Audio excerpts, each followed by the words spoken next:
शुरुआत करते हैं दोस्तों आज की न्यूज़पेपर की हम एडिटोरियल वाले हिस्से के साथ में। आज पहला एडिटोरियल जो हम डिस्कशन करने वाले हैं वो एक हफ्ते में 70 घंटे काम करने से रिलेटेड है। अब एक हफ्ते में 7 दिन, 7 दिन में आपको 70 घंटे करना है। इसका मतलब ये है एक दिन में आपको 10 घंटे काम करना है। अब ये कंपनियों के हिसाब से तो बहुत अच्छा हो सकता है, क्योंकि कंपनियां तो सोचती हैं कि 12-12 घंटे हम काम लें, 14-14 घंटा हम काम लें।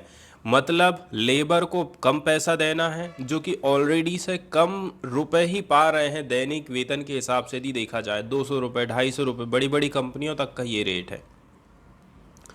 ऊपर से कंपनी ये भी सोच रही है कि 8 घंटा ये लोग काम कर रहे हैं, काम करते हैं 12 घंटा कर देते हैं, 10 घंटा कर देते हैं, 14 घंटे इनसे काम लेते हैं और पैसा देना है उतना ही। तो ये जो थ्योरी है कुल मिलाकर के 70 घंटे काम करने की, एक बिजनेसमैन के द्वारा उठाई गई थी। तो उस व्यक्ति के हिसाब से तो बढ़िया है। यदि मैं किसी से काम करवाना चाह रहा हूँ, वो 8 की जगह 10 घंटे दे और मेरे को देना है 200 रुपये ही उसको एक दिन का, तो इसमें तो मेरा फ़ायदा है। और यही फ़ायदा के बारे में सोच रहे हैं भारत के कुछ उद्योगपति, कुछ इंडस्ट्री वाले लोग।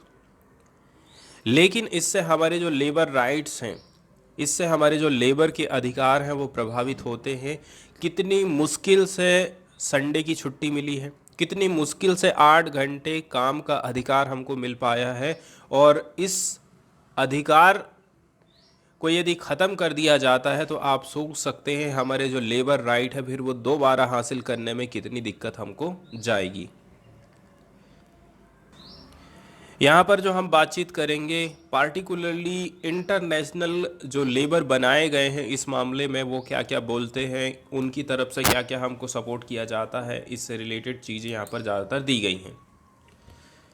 एक स्टेटमेंट आया था एन.आर. नारायण मूर्ति के द्वारा। इनका जो कमेंट था काफ़ी स्टार्टलिंग रहा था। स्टार्टलिंग हम किसको बोलते हैं? चौंकाने वाला। स्टार्टलिंग कमेंट इन्होंने किया था, ये इन्फोसिस के को फाउंडर हैं एन.आर. नारायण मूर्ति। उनका कहना है कि इंडिया में ज़्यादातर यंग जनसंख्या है, ज़्यादातर 25, 35, 36 इस उम्र के लोग ही ज़्यादातर रहते हैं। इनसे आप काम 8 घंटे की बजाय 10 घंटे भी करा लेंगे तो कुछ नहीं होने वाला है, ऐसा इनका कहना है। और हमारा जो देश है वो अन्य देशों की तरह तरक्की करेगा। This is my country, I want to work 70 hours a week. 70 घंटे काम करना है आपको एक हफ्ते में। आप ये सोचिए कि ये मेरा देश है, मैं देश के लिए काम कर रहा हूँ। इसी हिसाब से जो इंडस्ट्रियलिस्ट लोग हैं वो ये नहीं सोचते हैं कि ये मेरे परिवार के लोग हैं, काम कर रहे हैं, तो जितना ज़्यादा ये काम करते हैं उतना उस हिसाब से इनको मेहनताना नहीं मिलता है। वहीं परमानेंट यदि कोई व्यक्ति है किसी कंपनी में तो उसको मिलेगा 40,000, 30,000 से लेकर के 1 लाख रुपए तक। और वहीं यदि कोई ठेका श्रमिक है तो उसको मिलेगा 7,000, 8,000, 6,000 रुपया। तो ये कितना ज़्यादा भेदभाव है। समान काम के लिए समान वेतन नहीं दिया जा रहा है। आगे बोला जा रहा है कि इससे हमारी जो कंट्री है कॉम्पिटिटिव होगी। इसका मतलब ये है चीज़ें सस्ती बनेंगी, चीज़ें ज़्यादा मात्रा में बनेंगी, पैसा देना है उतना ही। इससे लेबर को जो देने वाली राशि है उसकी बचत होने वाली है इंडस्ट्री वाले लोगों की।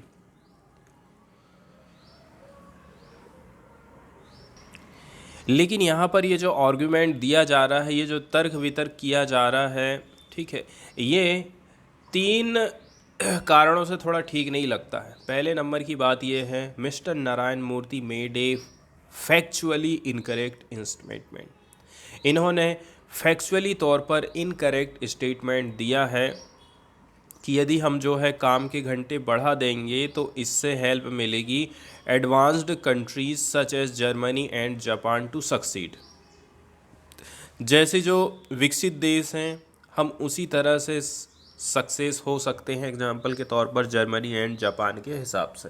तो ये जो है फंक्चुअली तौर पर देखा जाए, फैक्चुअली तौर पर, तो ये गलत है।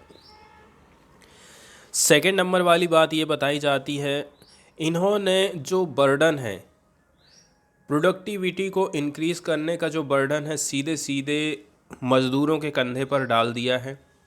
जबकि रियलिटी ये है that they have under invested in innovation.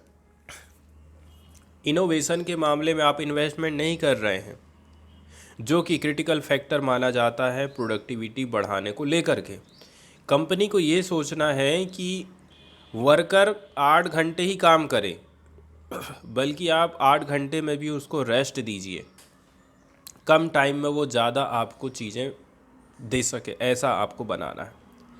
आप कभी नहीं सोचते हैं कि मेरी कंपनी में कुछ इनोवेशन ला लूँ, मैं काम को और भी ज़्यादा आसान बना दूँ तो और भी ज़्यादा मेरा प्रोडक्शन बढ़े। आप सीधे सीधे बोल दे रहे हैं कि 8 घंटे की जगह आप 10 घंटे ड्यूटी करिए। और तीसरे नंबर की बात यह है, नारायण मूर्ति का जो 70 घंटे की थ्योरी है, 70 घंटा हफ्ता में, ये जो प्रपोज़ल है ये वॉयलेट करता है इंटरनेशनल लेबर स्टैंडर्ड का, इंटरनेशनल लेबर ऑर्गेनाइजेशन का डिसेंट वर्क एंड एजेंडे का, एंड जो इसका फंडामेंटल कन्वेंशन है जिसने ले डाउन किया था वर्किंग आवर को in order to ensure that women and man get decent productive work. इसका भी आप उल्लंघन कर रहे हैं, जो कहता है कि महिला और जो पुरुष है वो एक प्रकार से डिसेंट और प्रोडक्टिव वर्क कर सकें। इसके साथ साथ में आईएलएस की यदि हम बात करें, आईएलएस हम किसको बोल रहे हैं, इंटरनेशनल लेबर एंड स्टैंडर्ड जो बनाए गए हैं, ये आज के समय में काफ़ी कंपलसरी कर दिया गया है। कोई भी कंपनी हो, कहीं पर भी हो, यदि आप लेबर से काम करवा रहे हैं तो उसके लिए आपको आईएलएस को ध्यान में रखना पड़ेगा। इंडिया यदि खुद इसका साइन किया है, इसमें हस्ताक्षर किया है, तो यदि आपको मार्केट एक्सेस हासिल करना है एडवांस कंट्रीज़ में, for companies to participate in supply chain में यदि आपको पार्टिसिपेट करना है तो आपको इंटरनेशनल जो लेबर स्टैंडर्ड बनाए गए हैं उनका पालन करना पड़ेगा। यदि आईएलएस का पालन नहीं किया जाता है, इसीलिए इसका जो सीरियस इफेक्ट है वो एस्पायरेशन ऑफ इंडियन इंडस्ट्री में पड़ने वाला है। यदि इंडिया की इंडस्ट्री चाह रही हैं कि हम दुनिया भर में अपना व्यापार फैलाएं, दुनिया भर में व्यापार बढ़ाएं, तो इसके लिए आईएलएस को फॉलो करना, आईएलएस की बातों को मानना बहुत ज़्यादा ज़रूरी हो जाता है। इसके बाद एडवांस वर्ल्ड में जो वर्किंग आवर है वो किस प्रकार से निर्धारित किया गया है, इसको भी यहाँ पर हम देख लेते हैं। कंट्रीज़ कुछ ऐसी हैं जिन्होंने विटनेस किया है continuous decline in working hour. दुनिया भर के देश वर्किंग आवर को कम करने की कोशिश कर रहे हैं और भारत इकलौता ऐसा देश है जो कि यहाँ के मज़दूरों को दबाने का काम कर रहा है, यहाँ के जो अधिकार हैं उनको कम करने का काम कर रहा है। नारायण मूर्ति का जो आर्ग्यूमेंट था, तर्क था, उसके कहना चाहिए उससे उलट, विपरीत, आज के समय में जो एडवांस्ड कंट्रीज़ हैं वो कंटिन्यूस वर्किंग आवर को डिक्लाइन करते जा रही हैं। यदि आप पिछले 150 सालों का डेटा उठा करके देखेंगे तो एग्जाम्पल के तौर पर जर्मनी की यदि हम बात करें तो यहाँ जो वीकली आवर है वो रिड्यूस कर दिया गया है 59%। पहले 68 घंटा हुआ करता था 1870 के दशक में, इसको कम करके 28 घंटे कर दिया गया है 2017 में।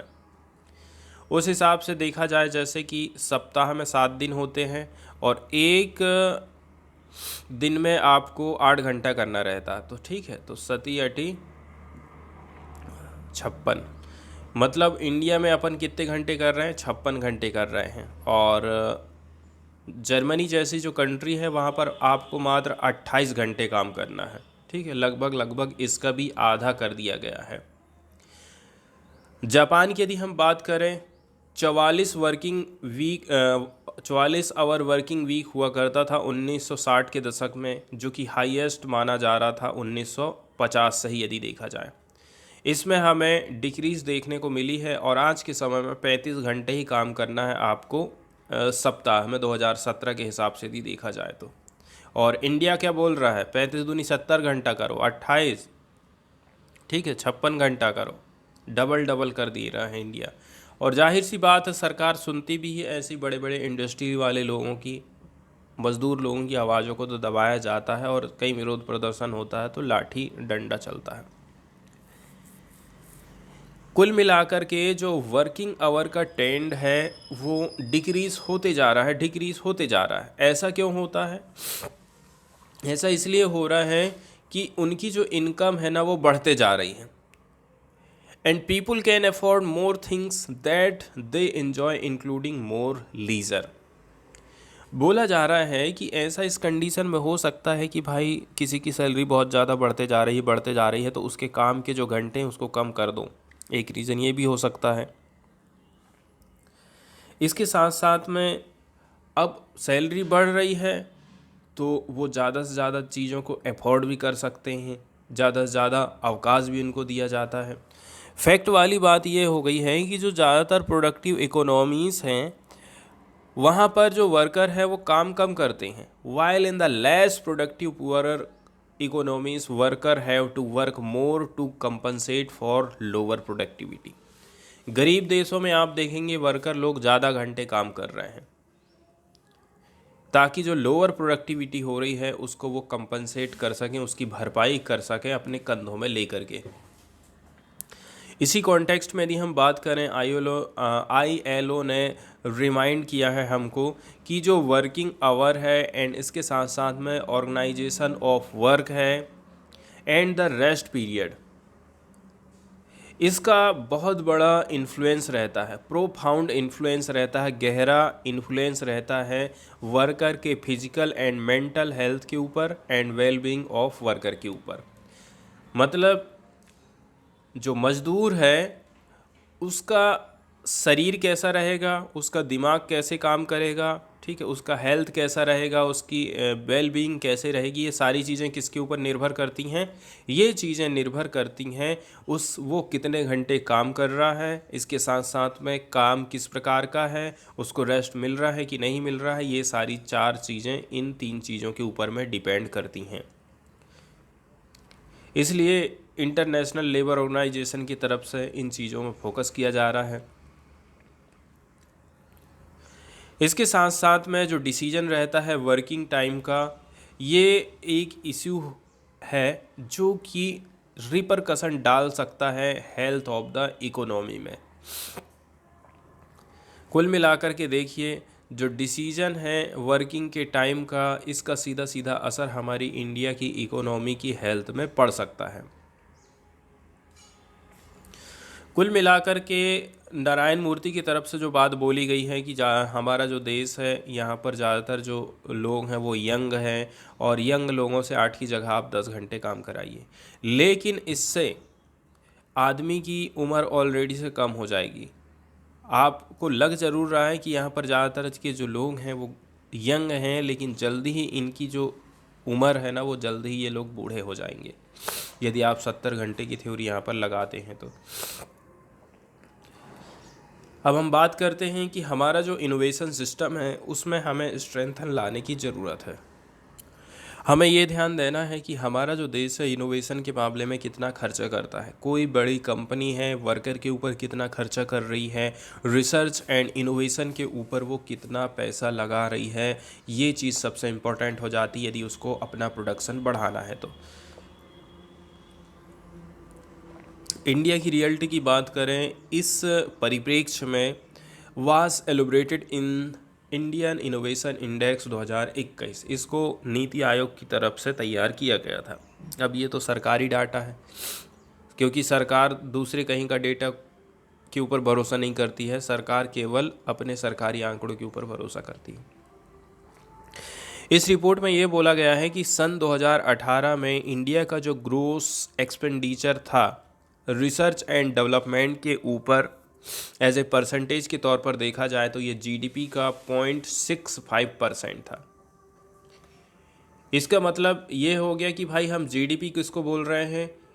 जीडीपी का मतलब ये है हमारा देश टोटल कितनी कमाई कर रहा है। वस्तु और सेवाओं के मौद्रिक मूल्य को यदि जोड़ दिया जाए पार्टिकुलर एक टाइम पीरियड के भीतर में, इतना यदि प्रोडक्शन हो रहा है 100 रुपये का, वस्तु और सेवाएं इतनी सरकार ने बेची है, भारत ने बेचा 100 रुपये का, तो रिसर्च एंड इनोवेशन के ऊपर हम जो है 1 रुपये भी खर्च नहीं कर रहे हैं। लगभग 65 पैसा ही हम खर्चा कर पा रहे हैं रिसर्च एंड इनोवेशन के ऊपर 2018 का ये डाटा कहता है। ये नीति आयोग की तरफ से रिपोर्ट आई थी। आगे बोला जा रहा है कि ये जो डेटा है ये 2020-21 में और भी ज़्यादा कम हो गया है, 0.64% हो गया है according to the department of science and technology. DST ने हमें ये भी जानकारी दिया है कि जो प्राइवेट सेक्टर का शेयर है कंट्री के रिसर्च एंड डेवलपमेंट स्पेंडिंग में वो 41% था 2020-21 में, और इसमें डिक्लाइन हमको देखने को मिला, गिरावट देखने को मिली 2012-13 में 45%। पहले ये 45% हुआ करता था 2012-13 में, जो कि घट कर के 41% हो गया है 2020-21 में। प्राइवेट सेक्टर का जो शेयर है वो हायर है। ये चीज़ नोट करने वाली बात ये है कि ऐसी कंट्रीज़ जहाँ पर स्ट्रोंगर इनोवेशन सिस्टम है, यदि हम कंपेयर करें इंडिया के प्राइवेट सेक्टर से, तो वहाँ पर उनका ज़्यादा शेयर है। एग्जाम्पल के तौर पर 2020 में यदि हम देखें, प्राइवेट सेक्टर का जो शेयर था जापान एंड कोरिया में 79% था, यूनाइटेड स्टेट में 75%, जर्मनी एंड यूके में 67%, चाइना जैसी जगह में प्राइवेट सेक्टर का जो शेयर है रिसर्च एंड इनोवेशन के ऊपर वो है 77%। ये सारे जो डेटा हैं ये कोजेंटली एक्सप्लेन करते हैं। कोजेंटली का मतलब होता है स्पष्ट रूप से एक्सप्लेन कर रहे हैं कि आखिर क्यों in general Indian enterprises lack the competitive edge in global market due to lower level of productivity. हमारे यहाँ पर लोअर लेवल ऑफ प्रोडक्टिविटी क्यों हो पा रही है? क्योंकि हमारी जो प्राइवेट कंपनियाँ हैं ना, रिसर्च एंड डेवलपमेंट के ऊपर बहुत कम खर्चा करती हैं, लगभग कितना, आधा। जहाँ पर बड़े बड़े देशों की जो कंपनियां हैं 70% 60% खर्चा कर रही, वहीं हमारे देश की जो कंपनियां हैं वो 40% में ही जा कर के अटक गई हैं। अब हम बात करते हैं इंडियन लेबर जो स्टैंडर्ड बनाए गए हैं उनका क्या इम्पोर्टेंट है। एक सेक्शन है इंडिया का जो कि सपोर्ट कर रहा है 70 घंटे काम हफ्ते में, despite being aware that if it is implemented this would be out of step। सबको मालूम है कि इससे क्या नुकसान हो सकता है, जैसे कि ILO का जो कन्वेंशन था नंबर 1, उससे ये बाहर है। आवर्स ऑफ वर्क कन्वेंशन 1919 उससे ये बाहर की बात कर रहे हैं। इसके साथ साथ में जो 1919 का कन्वेंशन था, इसने बोला था कि 8 घंटे एवरेज वर्किंग आवर होना चाहिए एक दिन में, उसका भी आप उल्लंघन कर रहे हैं। इसके साथ साथ में ILO का जो डिसेंट वर्क एजेंडा है जो कि डील करता है डिसेंट वर्किंग टाइम से related, ILS is increasingly figuring in the global trade rule. इसके साथ साथ में ILS जो है, जो ग्लोबल ट्रेड रूल है, उसमें अपनी भूमिका को और आगे बढ़ाते जा रहा है। Advance countries are insisting on the inclusion of ILS। इसके अलावा जो आज के समय में विकसित देश हैं वो जोर दे रहे हैं कि आप ILS को इंक्लूड करिए आपके FTA में, फ्री ट्रेड एग्रीमेंट में। तो यदि आप FTA में नुकसान नहीं उठाना चाहते हैं तो आपको ILS का पालन करना पड़ेगा, नहीं तो कोई भी जो कंट्री है फ्री ट्रेड वाली बोल देगी कि यहाँ तो इनके वर्करों को दबाया जाता है, दबा दबा करके काम करते हैं, इसलिए हम जो है हमें सस्ती चीज़ बना के दे रहे हैं ये लोग, हम थोड़ा सा टैक्स लगाएंगे, थोड़ा सा महंगा कर देंगे। ऐसा भी एग्जाम्पल हो सकता है। अभी हाल फिलहाल में FTA की बात करें, इंडिया करेंटली नेगोशिएट कर रहा है यूरोपियन यूनियन, यूनाइटेड किंगडम, और ये दोनों जो है ILS को सपोर्ट करते हैं, इसलिए इंडिया इस मामले में पीछे नहीं हट सकता है। अभी यदि हम EU की बात करें, लास्ट ईयर उसने कुछ टेक्स्ट जारी किया था यूरोपियन यूनियन की तरफ से, ठीक है। इसमें इंक्लूड है chapter on the trade and sustainable development, जो कि कहता है यदि आप इसके मेंबर हैं इस बायलैटरल FTA के, इंडिया और यूरोपियन यूनियन दोनों ही जो है डिसेंट वर्किंग कंडीशन को प्रमोट करेंगे सभी के लिए, चाहे वो वेज अर्निंग हो, चाहे वो वर्किंग आवर हो, चाहे अदर कंडीशन ऑफ वर्क हो, चाहे वो सोशल प्रोटेक्शन हो, इनके लिए दोनों काम करते रहेंगे। ILS एक सेंट्रल चीज़ मानी जाती है जिसको हम इम्प्लीमेंटेशन कर सकते हैं Indo Pacific economic framework for prosperity में। इसके साथ साथ में आईपीएफ में भी आईएलएस को केंद्रीय स्थान दिया गया है। एक 14 कंट्री का ग्रुप है जो कि प्रमोट करता है इकोनॉमिक कोऑपरेशन को इस रीजन में, इसको लीड करता है यूनाइटेड स्टेट। इसका भी इंडिया एक पार्ट है। आज से 6 महीना पहले आईपीईएफ के जो मेंबर हैं उन्होंने जोर दिया था एक एग्रीमेंट के ऊपर, फोर्स्ड किया था, एक एग्रीमेंट तैयार किया था जो कि सप्लाई चेन से के रेजिलेंस से रिलेटेड है। ये अदर चीज़ों को भी निर्धारित करता है, जैसे कि सप्लाई चेन को हम प्रमोट करेंगे, लेबर राइट का रिस्पेक्ट किया जाना चाहिए, हम एक मार्केट तैयार करेंगे जो कि डिमांड को क्रिएट करेगा सस्टेनेबल तौर पर एंड रिस्पॉन्सिबल रहेगा सोर्स ऑफ सप्लाई को। वहीं यदि लेबर राइट्स की बात करें, इस एग्रीमेंट के हिसाब से इसमें इंक्लूड किया गया है आईएलओ के फंडामेंटल कन्वेंशन को। इसमें इंक्लूडिंग है acceptable condition for of work with respect to minimum wage and working hour. Minimum wage का उल्लेख है, वर्किंग आवर का उल्लेख है। तो इंटरनेशनल तौर तरीके सपोर्ट कर रहे हैं इस चीज़ को, लेकिन भारत थोड़ा सा क्या है अपने इंडस्ट्री वाले लोगों की तरफ में ज़्यादा सोचने लग जाता है। इसके बाद अगला जो सपोर्ट किया जा रहा है यूरोपियन यूनियन की तरफ से, जिसका नाम रखा गया है सप्लाई चेन ड्यू डिलिजेंस। न केवल हमें प्रोडक्शन को बढ़ाना है, इसके साथ साथ में वर्किंग कंडीशन, वर्किंग आवर, ठीक है, ये सारी चीज़ों को भी सपोर्ट किया जा रहा है सप्लाई चेन ड्यू डिलिजेंस के माध्यम से। Slavery, child labour, labour exploitation and environmental degradation नहीं होना चाहिए सप्लाई चेन में। हमको ये चीज़ भी ध्यान रखना, यूरोपियन यूनियन ऐसा कहता है। इसके साथ साथ में फ्रांस जैसे देश भी corporate duty of vigilance law लाए थे 2017 में, जो कि सभी फ्रेंच कंपनीज़ के ऊपर लागू होता है, जहां पर 5,000 एम्प्लॉय काम कर रहे हैं फ्रांस में, या फिर 10,000 एम्प्लॉय दुनिया में बाहर कहीं भी काम कर रहे हैं, या तो फिर डायरेक्टली और इनडायरेक्टली तौर पर उनकी सब्सिडरी के तौर पर काम कर रहे हैं, यहाँ पर ये नियम कानून लागू होता है। इसमें भी बोला जा रहा है कि जहाँ कहीं भी ह्यूमन राइट का वायलेशन हो रहा है, नुकसान पहुँच रहा है, फंडामेंटल फ्रीडम पहुँच रहा है, पर्सनल हेल्थ एंड सेफ्टी को आपको इस्टेब्लिश करना है, इन चीज़ों का बहुत ज़्यादा ध्यान में रखना है, ऐसा फ्रांस का एक नियम बोलता है। जर्मनी ने लागू किया है supply chain due diligence act 2022 में। इसने मैंडेटरी कर दिया है जर्मन की कंपनीज़ को, जहाँ पर 3,000 वर्कर काम कर रहे हैं या फिर उससे ज़्यादा वर्कर काम कर रहे हैं, इनको मॉनिटर करना है, कार्यवाही करना है यदि कहीं पर वायलेशन हो रहा है ह्यूमन राइट्स का। एग्जाम्पल के तौर पर आप जबरन काम नहीं करवा सकते हैं, ठीक है, आप खुद के ऑपरेशन में। इसके साथ साथ में देयर डायरेक्ट सप्लायर के लिए भी ये चीज़ लागू हो जाता है। इस साल के पहले यदि हम बात करें, यूरोपियन यूनियन मेंबर स्टेट ने कलेक्टिवली अडॉप्ट किया था corporate sustainability due diligence directive 2023 को। इसके माध्यम से उन्होंने कुछ नियम कानून बनाए हैं, जैसे कि आपको आइडेंटिफाई करना है या फिर जहां कहीं भी नेसेसरी हो, इसके अलावा आपको प्रिवेंट करना है, ख़त्म करना है, मिटिगेट करना है negative impact of their activities का on child labour, labour exploitation. Child labour नहीं होना चाहिए, आपको किसी भी मजदूर का शोषण नहीं करना है, उसको ख़त्म करना है। इसके अलावा उनकी जो एक्टिविटीज़ हैं उनका असेसमेंट करना है on their value chain partner including supplier, sale, transport, distribution and shortage. Production से जुड़े जितने भी लोग हैं सबके ऊपर ये नियम कानून लागू होता है कि आप इनको भी देखते रहो, कहीं ये लोग तो वायलेशन नहीं कर रहे हैं।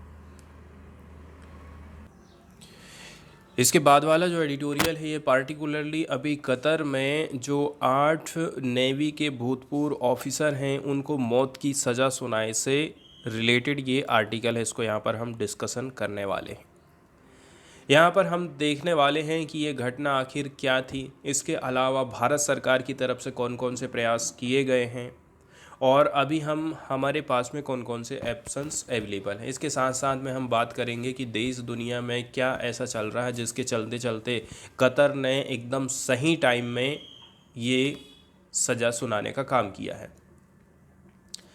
26 अक्टूबर को एक न्यूज़ आई थी दोहा से कि यहाँ की जो कोर्ट ऑफ फर्स्ट इंस्टांसेस है, इसने अवार्डेड किया है डेथ सेंटेंस। डेथ सेंटेंस की सज़ा सुनाई है कोर्ट ऑफ फर्स्ट इंस्टांसेस ने 8 इंडियन नेवी वेटरन्स को, जो कि ठीक है यहाँ पर काम कर रहे थे, और इसने पूरी देश दुनिया को शौक में डाल दिया है, झटके में डाल दिया है। इसके बाद हम लोगों ने क्या प्रयास किए हैं, मिनिस्ट्री ऑफ एक्सटर्नल अफेयर की यदि हम बात करें तो उन्होंने बोला है कि हम जो है एब्सोल्यूट सपोर्ट प्रोवाइड करेंगे इस चीज़ के लिए, ताकि इनको हम कैसे भी करके यहाँ से बाहर निकाल सकें।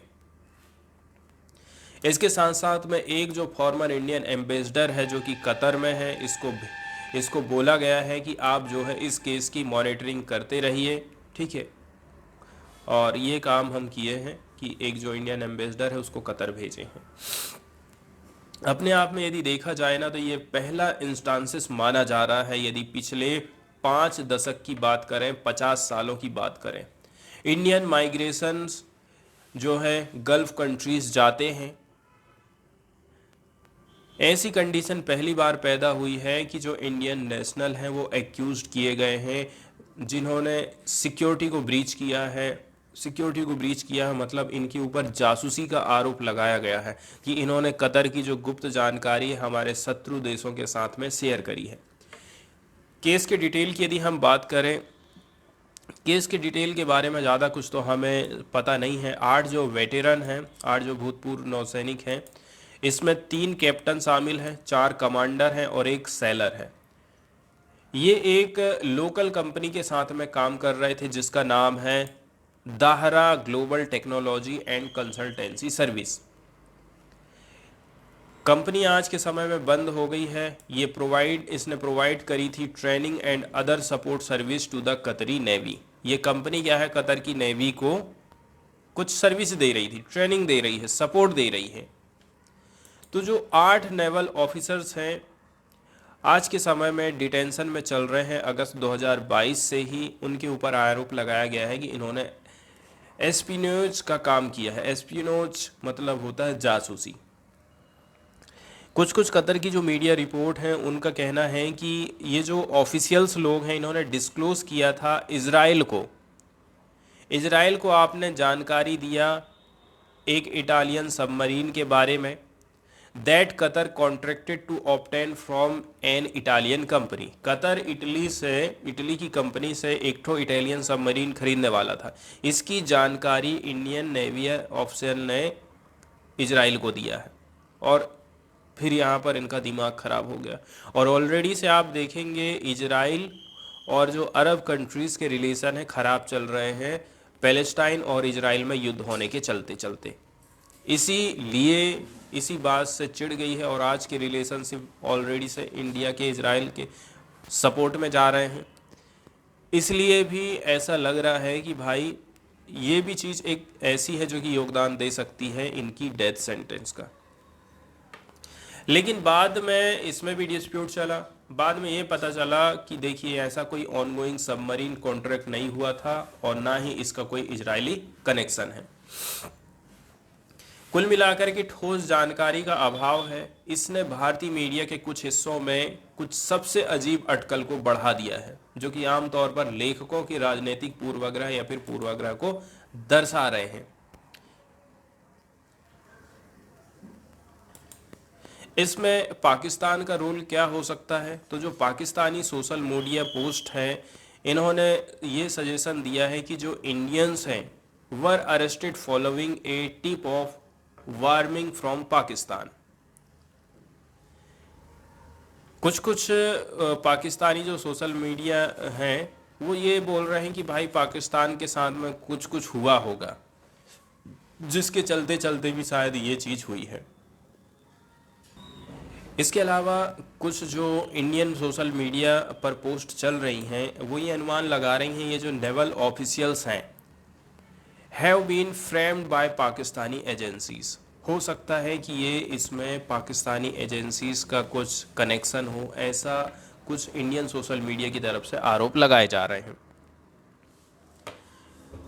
कुछ लोग बोल रहे हैं यदि ऐसा हुआ है तो इसका रीज़न ये है इजराइल, यूएई, सऊदी के जो रिलेशन हैं, इंडिया के रिलेशन है इजराइल के साथ में, उसको कमज़ोर करना है। इजराइल को थोड़ा सा आइसोलेट करने के लिए भी शायद ऐसे कदम उठाए गए हों।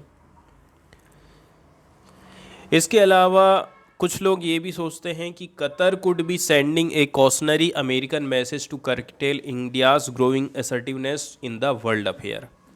कतर ये भी मैसेज देना चाहता है कि वर्ल्ड अफेयर में जो इंडिया का भूमिका बढ़ते जा रही है उसको कम करना है। एक रीज़न ये भी हो सकता है जिसके चलते चलते उसने ये कदम उठाया है।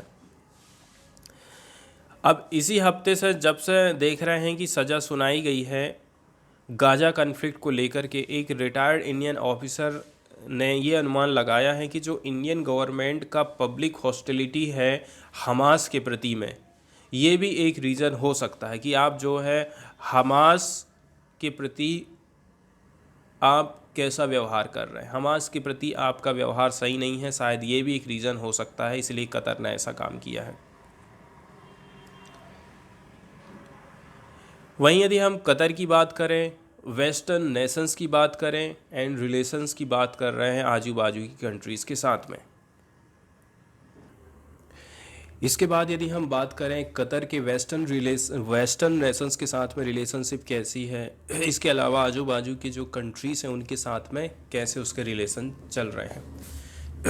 हम अच्छी तरह से जानते हैं कि कतर जो कि एक स्मॉल गल्फ स्टेट है, इसकी क्लोज टाई रही है अमेरिका के साथ में, अदर वेस्टर्न पावर के साथ में, चाहे वो ईरान एंड टर्की हो। इसके साथ साथ में लगभग 2 डिकेड्स यदि हम बात करें तो इसकी जो डिप्लोमेसी है, कहना चाहिए इसकी जो रीजनल डिप्लोमेसी है, ये एक प्रकार से मोहरा बन के रहा है। रीजनल डिप्लोमेसी के माध्यम में लगभग 20 साल से यदि हम देखेंगे तो, एंड इसका जो रोल रहा है काफ़ी सस्टेन्ड रहा है इसके सीरियसनेस के कारण चलते चलते and well informed royal leadership रही है, और इसको आउटस्टैंडिंग डिप्लोमेट भी मिला है। कुल मिलाकर के इसकी जो रीजनल डिप्लोमेसी है पिछले 20 साल में ठीक ठाक रही है। ग्लोबली कुछ ना कुछ हो रहा है। रिसेंट टाइम पीरियड के हिसाब से यदि हम देखें, इसके जो रिसेंट रोल रहा है, इसके माध्यम से इसने यूएस तालिबान इंटरेक्शन किया था दोहा में, तो इंटरनेशनल लेवल पर भी कतर का काफ़ी महत्वपूर्ण योगदान रहा है अमेरिका और तालिबान के बीच में बातचीत कराने के लिए दोहा में। लेकिन यहाँ पर जिस हिसाब से उसने आगे आया, ये उसी हिसाब से जो बायलैटरल और रीजनल चैलेंजेस हैं उसको ये कभी सुधार नहीं पाया था। जैसे अभी हाल फिलहाल में बायलैटरल रिलेशन इसके भारत के साथ में थोड़े से ख़राब चल रहे हैं। यदि हम बात करें इस केस के मैटर में तो देखिए, हमारी जो क्लोज टाई है इंडिया एंड कतर के बीच में, the result of investigation could have been shared with the appropriate Indian officer. अभी जो कुछ भी होना है इसको शेयर किया जाएगा अप्रोप्रिएट इंडियन ऑफिशियल्स को। फिर कठोर सजाओं को देखते हुए इस घिनौने विवाद में इजराइल की भूमिका से आप इनकार नहीं कर सकते हैं। अभी जो भी होना है वो आने वाले टाइम में पता चल ही जाएगा। इसके अलावा इंडिया जो है हमेशा से ही नेशनल सिक्योरिटी मैटर को काफ़ी सीरियसली लेता है, ठीक है, एंड हमेशा से ही एक टफ पोस्चर लेता है यदि जासूसी इन्वॉल्व होती है तो।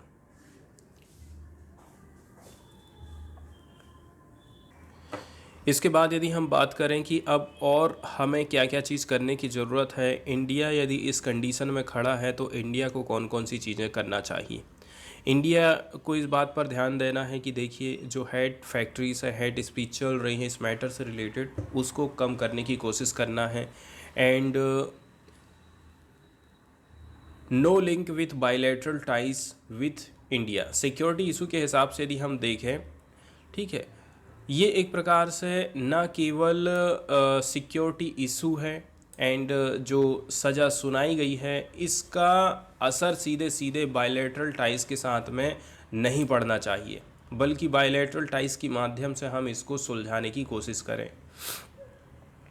हेट फैक्ट्रीज़ को हमें ख़त्म करना है। इसके साथ साथ में थर्ड नंबर में हमारा जो फोकस है डिप्लोमेटिक इंगेजमेंट के ऊपर ज़्यादा रहना चाहिए, तब जा कर के हम इस मुद्दे को सुलझा सकते हैं। ये कतर का मैप है, ठीक है। मैप यदि हम लैंड वाले हिस्से की बात करें तो यूनाइटेड अरब अमीरात के साथ में ये साउथ वाले हिस्से में बाउंड्री को शेयर करता है और नीचे सऊदी अरबिया, बाकी ये फिर पर्सियन गल्फ में लोकेटेड है।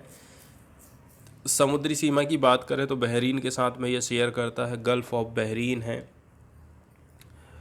और होवार आइलैंड बहरीन का ही है लेकिन है कतर के एकदम किनारे में।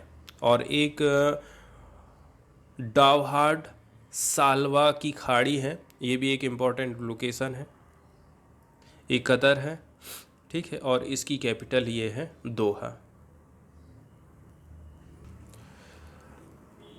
अगली जो न्यूज़ यहाँ पर हम देखने वाले हैं वो टीबी की बीमारी से रिलेटेड है। तो सबसे पहले ये न्यूज़ देखते हैं कि हाल फिलहाल में ग्लोबल रिपोर्ट जारी की गई है WHO की तरफ से। तो इसके बारे में थोड़ी सी हम बेसिक जानकारी देखेंगे। पहले टीबी के बारे में।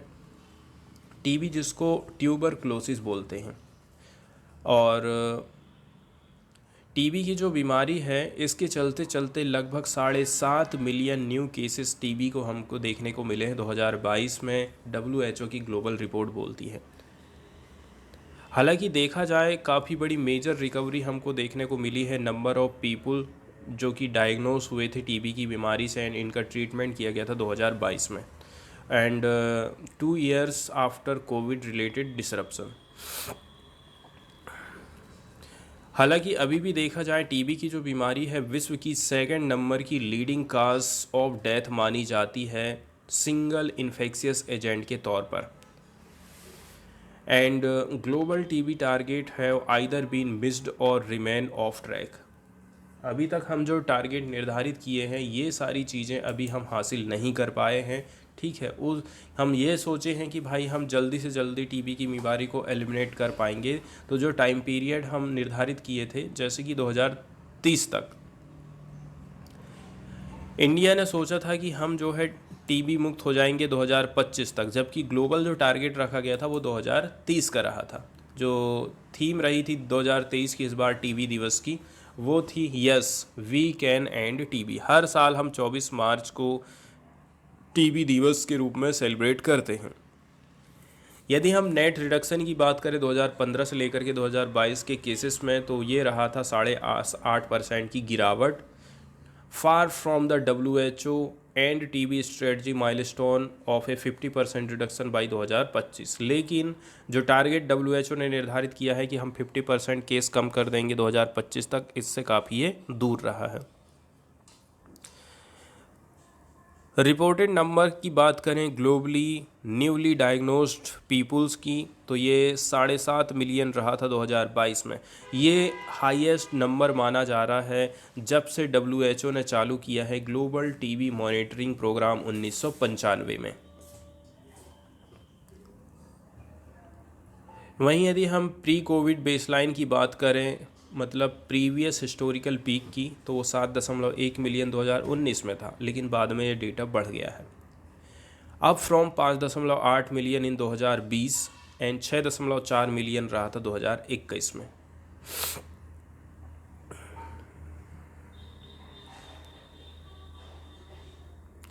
अब कोविड रिलेटेड जो डिसरप्शन आया था उस समय में क्या हुआ था, कोविड के इलाज में लोग ज़्यादा लगे हुए थे, टीबी की बीमारी का इलाज हम उस टाइम में नहीं कर पा रहे थे। इसके चलते चलते भी इससे जो डेथें हुई हैं, इसके जो केसेस आए हैं वो कम हो सकते हैं और डेथें ज़्यादा हो सकती हैं। इंडिया, इंडोनेशिया एंड फिलीपींस की बात करें, कलेक्टिवली अकाउंट करते हैं 60% of reduction in the number of people newly diagnosed with TB since 2020 से लेकर के 2021। इंडिया, इंडोनेशिया और फिलीपींस ये हिस्सेदारी रखते हैं 60% की, 60% ऑफ रिडक्शन की 2020 से लेकर के 2021 में। रिकवर किए गए हैं, recover to above 2019 level in 2022। 19 का जो लेवल रहा है उससे कहीं ज़्यादा हमको देखने को मिला 2022 में। टीबी के चलते चलते जो एस्टिमेटेड डेथ है 1.3 मिलियन रही हैं 2022 में। एंड इसको आप बोल सकते हैं, ये जो डेथ का डेटा यहाँ पर प्रस्तुत किया गया है 1.3 मिलियन लोगों का, ये almost back to level of 2019 में जो लेवल था उसी के लेवल में हम पहुँच गए हैं।